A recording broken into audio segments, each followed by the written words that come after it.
Hey there, guys. All right, and today we are on to week 89 of World War II, May 9th, 1941. Enigma captured. God damn it. Thought I could get through without coughing. Is this the shortest title yet? I can't remember. So let's go ahead and dive right in. Wait. So he's Waiting. the leader now, but he's always been the leader, but not officially. You know what? I did not know that. Who are they talking Huh. about? May 9th, 1941. It's not that big of a machine, but it gives he who holds it great powers of secret communication. But what if someone else holds it? Then perhaps they could one day read that secret communication without anyone knowing. And at war, that's a huge plus. Perhaps. But getting it first is half the battle. But that happens this week. Enigma changes hands. Dun dun dun.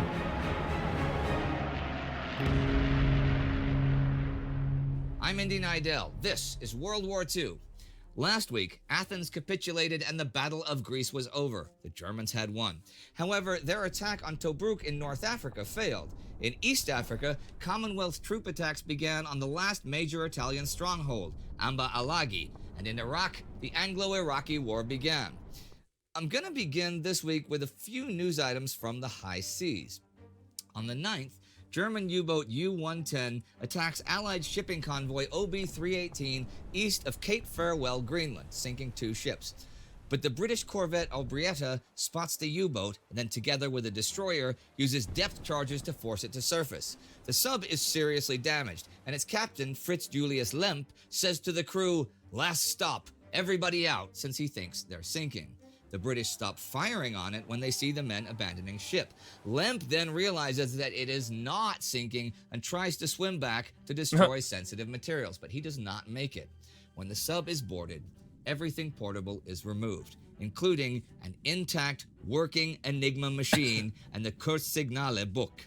Lemp Enigma fucked is the up. German He secret fucked up. messaging code, believed by them to be unbreakable, and capturing such a machine is a major, major prize.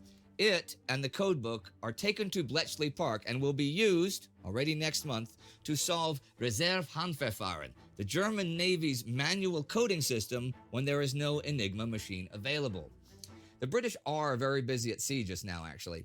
From the 5th to the 12th, Operation Tiger is in action. This is the first time in months the British try to send a convoy from Gibraltar to Alexandria. Winston Churchill, British Prime Minister, orders this because he wants tanks and supplies deployed in North Africa against the advancing Axis as soon as possible. This mission is combined with a supply run for Malta by 6 destroyers. 5 transports leave Gibraltar the 5th, with the battlecruiser Renown, the carrier Ark Royal, and a couple light cruisers from Force H. The destroyer gang and another light cruiser joins them the 7th. Also on the 6th, 2 convoys leave Alexandria for Malta with 2 cruisers and 3 destroyers as escorts. Admiral Andrew Cunningham sends out the whole Mediterranean fleet as support: a carrier, 3 battleships, 3 cruisers, and 19 destroyers. As part of the operation, they shell the harbor at Benghazi. Twice, actually. The whole big operation will end next week on the 12th, and though both convoys come under attack from Italian and German planes, 238 tanks and 43 Hurricane planes reach Egypt. It is true that the Axis under Erwin Rommel had been advancing in North Africa, but they are no longer, halted at the Egyptian border and at Tobruk, which they have under siege. Tobruk is strategically important because its harbor is the only one of any size between Benghazi and Alexandria. Before the war, the Italians built up the defenses with concrete and steel. Now there's a double semicircle of strong points around the harbor with barbed wire, tank traps, minefields, and artillery, and the defenders are led by General Leslie Morshead. His orders are, there is to be no surrender and no retreat. He has the 3rd Armored Brigade, which is going to be re-equipped by Operation Tiger, and the 9th Australian Division with the 18th Infantry Brigade as reserve, some 24,000 troops, as I said a few weeks ago. Rommel had attacked and been repulsed 4 times last month, and by May the 4th, for both sides, life at Tobruk settles down into a style not unlike the trench warfare of World War I. The ground is very hard, however, and this makes digging particularly difficult, so the trenches are often shallow at first. This means that their occupants must stay virtually motionless throughout the burning heat of the day. Neither side is well placed with regard to supplies or other personal comforts. Both sides adopt a policy of offensive night patrolling, which means there can be no relaxation. The Germans may not be attacking there just now, but there is one place they are planning on attacking pretty soon. I mentioned last week some of the plans for Germany's upcoming airborne invasion of Crete, planned by Karl Student and the 7th Flieger.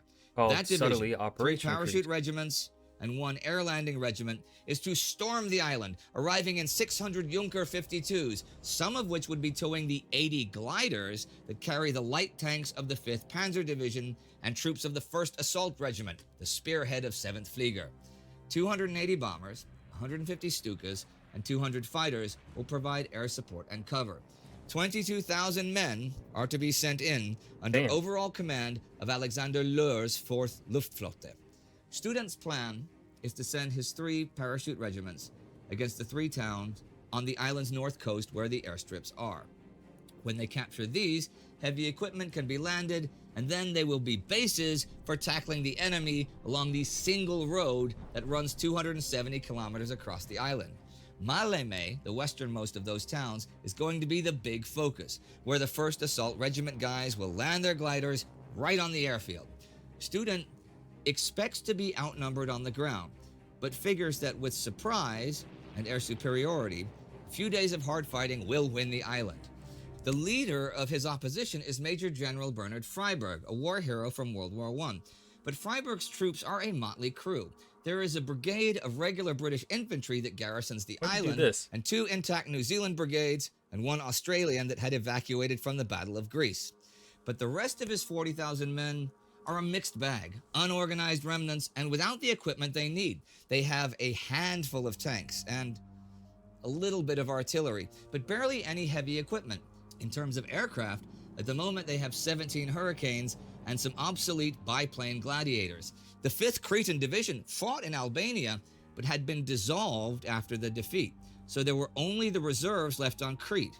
They are not many. British forces have been on Crete since Italy attacked Greece last fall, and their presence is what allowed the 5th Cretan Division to go to the mainland in the first place. But they have not built the island defenses up into the fortress that Churchill wants. He wants Suda Bay to be another Scapa Flow. But it has been pretty low on Archie Wavell's priority list for the theater. Wavell is the overall military commander. Freyberg didn't even arrive on the scene until April 29th, and wasn't exactly thrilled to find himself in charge of its defense. He was even less thrilled with the lack of air cover on the island. There is a bit of confusion, though. Freyberg could not imagine Crete being taken in an airborne attack, so he put increasing emphasis on a seaborne threat. Wavell, however, was perfectly clear in his own mind that the Axis simply did not have the naval strength to come by sea. More on the plans and on British intelligence decrypts, which do give valuable and accurate information both this week and next week. The Germans are plenty active in the skies already this week.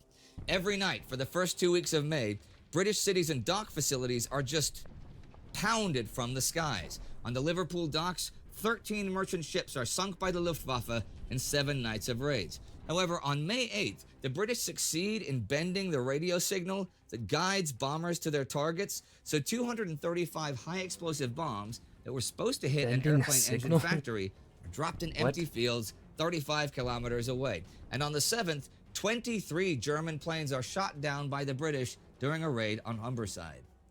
The British are fighting elsewhere this week in the field in the Anglo-Iraqi War. On the 3rd, they attack Iraqi positions around Habaniya airfield. The next day, they launch aerial operations. A small German force using an airfield at Mosul is targeted. The Germans are being supplied from Vichy French Syria. By the 6th, much of the Iraqi Air Force has been destroyed, and Iraqi ground forces withdraw from the airfield. The Iraqis are driven back towards Fallujah, and on the 7th, 2 Iraqi columns caught in the open between Habaniya and Fallujah are attacked by 40 or so British planes, taking heavy casualties. That attack began last week, But there is new action beginning this week, far to the east in China. The Battle of South Shaanxi begins in the mountains at the southern tip of that province. It is also known as the Battle of Jinan. Now, this is a rough region with almost no roads, and the Chinese nationalists have a stronghold here.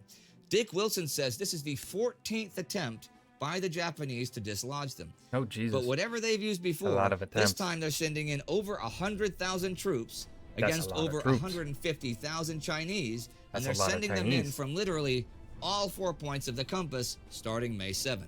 They have bomber support, and the attack from the north crosses the mountains and the Yellow River the 8th. This is the most important river crossing in the region. The Chinese forces are now split in half. That is a direct attack. Others have been trying a bit of subterfuge. In East Africa, the Indians feinted last week to trick the Italians into thinking that their main attack against Amba Alagi was coming from the left and the center in a frontal attack and through the Fallujah Pass. The Italians bought it and manned those defenses. So on the 4th, the 29th Indian Brigade goes into action and takes Mounts Pyramid, Finn, Whaleback, and Elephant. After them, the cliffs crowd in on the way to Middle Hill, which the attackers take the next morning before dawn under a hail of hand grenades. Now, though, they are linked with Little Alagi, west of the Amba, bristling with enemy barbed wire and machine guns, and they come to a stop. At the end of the week, however, as the Italians had been drawn off the Fallujah positions, the feint becomes a real threat, and the Indians take the pass. And here are some notes to end the week. On the 5th, 5 years from the day he was forced to leave, Emperor Haile Selassie enters Addis Ababa. On the 9th, a Japanese brokered treaty in Tokyo officially ends the Franco-Thai War. And on the 7th, making his way south from Zagreb, now the capital of the Croatian puppet state, a 49-year-old communist who fought in the Spanish Civil War will set up shop in Belgrade for what is the beginning of a communist revolt against the Axis occupiers of Yugoslavia. Joseph Stalin knows him as Walter, but his name is Josip Broz, and his alias is Tito. Speaking of Stalin, never heard of him. Up until now, he's been content to hold the position of General Secretary of the Communist Party. But on the 6th... Oh, the opening thingy was about Stalin. He becomes President of the Council of People's Commissars. That's Premier of the Soviet Union by the Presidium of the Supreme Soviet. He takes over the post from Vyacheslav Molotov, who's also the foreign minister. See, Stalin has been the... Wait, Molotov was the technical leader of what? De facto head of the USSR for many years. But so concerned is he about a German invasion that he will deal with that and everything surrounding it from now on as the official and rightful leader. That ends the week, with fighting in East Africa, Iraq, and China on the ground, fighting in Britain in the skies, and lots of action at sea. And the capture of an Enigma machine. We've talked about Enigma before, a bit about its history, and a bit about cracking its codes. This has happened, especially by the Poles pre-war, but the Germans have made a series of modifications and improvements, making it far more complex. Having the machine is a great boon for the British if they can crack the codes. So the capture of this machine this week could be an event that helps win the war, or it could be the capture of just a useless but interesting lump of rotors, keys, and wires. Well, I guess we'll just have to wait and see which one it is. Joseph Stalin grabbing more and more power. And that was week 89 of World War II. May 9th, 1941. Enigma captured. The sun disappeared. So, oh boy. Nothing really to add here at the end. I hope you guys enjoyed. Remember to hit that like button and subscribe for more. Hopefully, this coffee is killing me. See you in the next video. Peace.